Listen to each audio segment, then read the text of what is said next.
இப்படியே எவ்வளவு நேரம் பார்த்தாலும் சலிப்பே தட்டாது.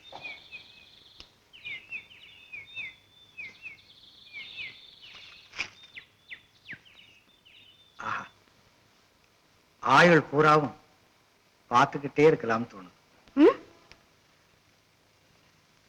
பார்த்துக்கிட்டே இருந்தா மட்டும் பலன் கிடைச்சிடுமா?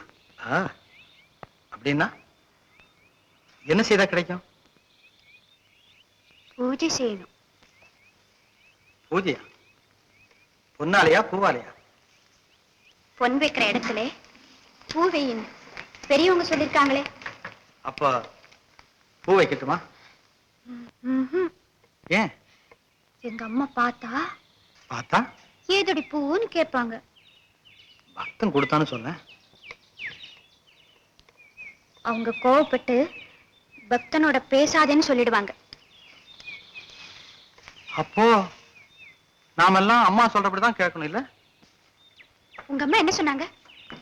அம்மா சொன்னாங்க, நல்ல குணமுள்ள அழகான பெண்ணை பார்த்தா எங்க கண்டாலும் விடாது, உடனே லவ் பண்ணி கல்யாணத்தை பத்தி கேளுன்னு சொல்லிருக்காங்க. உடனேயா?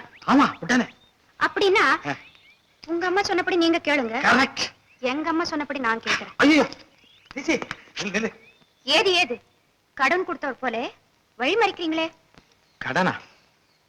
நான் என்னையே உனக்கு கொடுத்துட்டேனே டிசி. கொடுத்ததே திருப்பி கேக்குறீங்களா? அந்த பழக்கமே எனக்கு இல்லையே. எப்பவுமே இப்படி கொடுத்துக்கிட்டு தான் இருப்பீங்களா? என்கிட்ட இருக்கிற வரைக்கும் இல்லைங்காம கொடுத்துக்கிட்டே இருப்பேன். இப்படி எத்தனை பேர் கொடுத்திருப்பீங்க? என்கிட்ட இருக்கிறது ஒரே ஒரு இதயம் தான். அதை ஒருத்தருக்கு தான் என்னால கொடுக்க முடியும். வார்த்தைக்கு வார்த்தை விட்டு கொடுக்காம பேசுறீங்களே. அப்படி பேசுறது நானா இல்ல நீயா?